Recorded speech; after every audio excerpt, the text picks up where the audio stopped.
One of the things that FFA is known for is convening conversations, bringing people together, dialogue in particular. So many ways that you can do that today in the room, in the networking breaks, using the hashtag FFA2019, online, if you're following online, there's a space online for you to put your questions in. But if you're actually having a dialogue, you're having a conversation, FFA needs people from outside of FFA to make that work. So, we're going to hear from the chair of FFA and some new strategic partners. Janice, please come on stage. Christine Gould, Hendrik Bourgeois, please come on stage to riotous applause.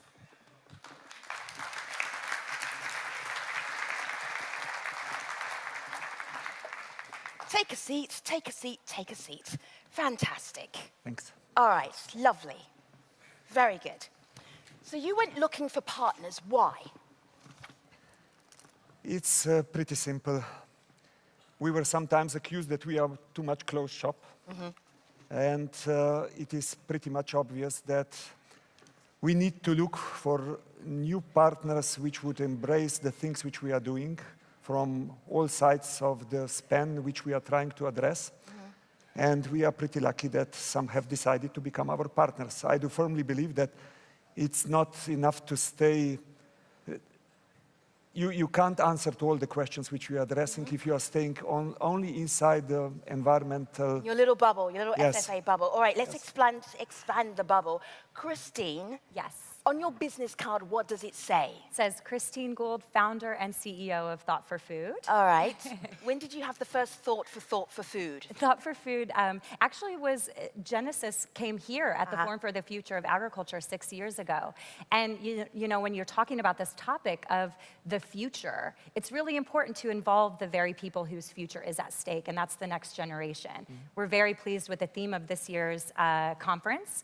But you know, really importantly, there are 1.8 billion people between the ages of 15 and 29 alive on the planet today. And they represent a profound opportunity for economic transformation. And so we're here to bring those voices into these important discussions happening. Hendrik, what does it say on your business card? It says Hendrik Bourgeois, Vice President, Corporate Affairs, EMEA, Cargill. What did Janice say to you to make you say, yeah, I'll be a strategic partner? I think FFA provides two things that are very important for Cargill. Number one, an opportunity to debate and to engage in dialogue, because I agree with what previous speaker said. Siloed thinking will not deliver, so we need to engage with other stakeholders that are not multinational companies, and we need diversity. Diversity increases the richness of the conversation. And this is what FFA offers. And so that's why we said, yes, we need to sign up for us, but also to enable FFA to, you know, increase its success and to be more powerful as a platform. Janice, you obviously had a list of what you wanted from a strategic partner. What was on your list? It's almost like dating, right? My ideal strategic partner would be, and then what was on that list?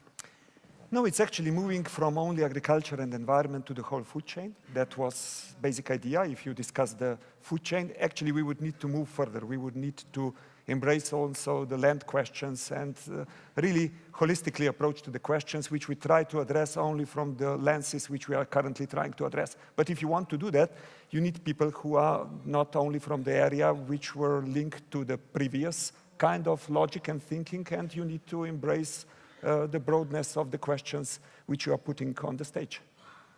I'm just wondering, strategic partners, what are you getting out of the partnership? It's obvious that you're helping FFA, but what are you getting out of it? Well, for us at Thought for Food, it's connections to the, you know, industry, to the political world, and really, you know, bringing the voice of the next generation into these types of discussions that are happening and the solutions that are being built. So it's really around connectivity and collaboration, and that is going to be what the future is all about. I connect with civil society, an opportunity to do that, to get their perspectives. I connect with governments, international organizations. I connect with academics. I connect with private sector players who are at a different level of the supply chain than we are. And all of that, allows us to think differently about the challenges that the food systems are facing and the agricultural systems are facing. And that's the way forward. It's by engaging in those discussions that we'll be able to contribute to driving solutions. And I can help them bringing together. This is almost like a little mini AGM for you, like you're convening a little meeting all together. Yeah. Or what did you feel is the most important thing that you need to do next as new partners? That's a great question. I think for us, it's going back to what Janis called on us to do, which is to take action. So we don't just want this to be a talk shop. We want to come together, form relationships that we can take forward and find these types of transformational solutions. So it's about really moving towards action as the next step. And I think that's the commitment of everyone here. We actually don't have here a power to make conclusions which will be obligatory for anybody, but we are bringing people from different sides of the world, from different sides of the thinking, from different topics together.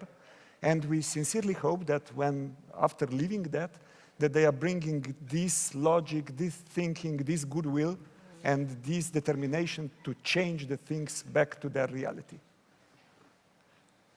I absolutely agree with what Janis said. Look, I think it's important to start by being more flexible about accommodating the interests of diverse stakeholders. And this is what we're trying to do is we work with startups, for instance, to build and grow new exciting technologies that enable the production of food in a more sustainable way. We partner with universities to digitize some of our supply chains. And it's also about thought leadership, to be honest with you. I mean, this is such a complex set of issues that we're dealing with. It's not a dilemma, it's not a trilemma, it's a multi-lemma. And we need the help of all thought leaders in this context to think about what are the most appropriate solutions and where do we need to drive action. I don't have the answer. But certainly being here and listening to the debates, the previous panel, the debates that we'll have today will contributing to figuring out what we can do in terms of concrete action. Christine, there was something that you noticed when you were at an FFA conference a few years ago, and you weren't sure how to phrase it.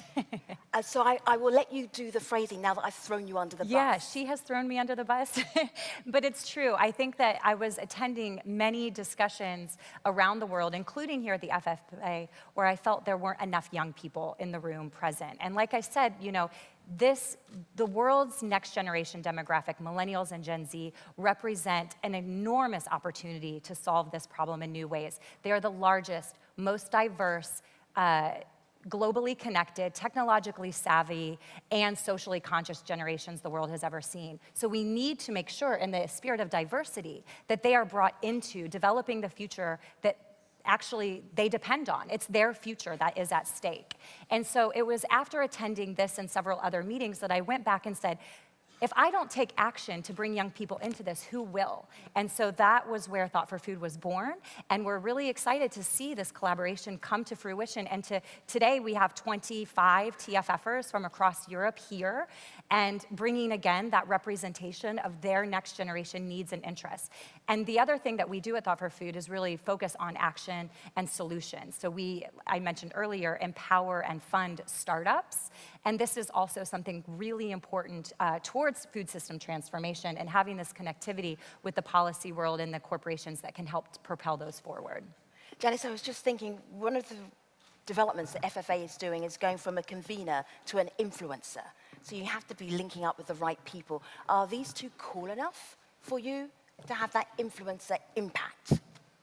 They are certainly the right direction and the right start, but of course, never say that you will not think in broader context, and we will certainly search for broadening the partnership also in the future. Sure. That's the idea. I think ownership of the things which we are doing, it's much stronger if the partnership is broader. Also, the Nature Conservancy and WWF are also new strategic partners as well. What are you learning from each other so far?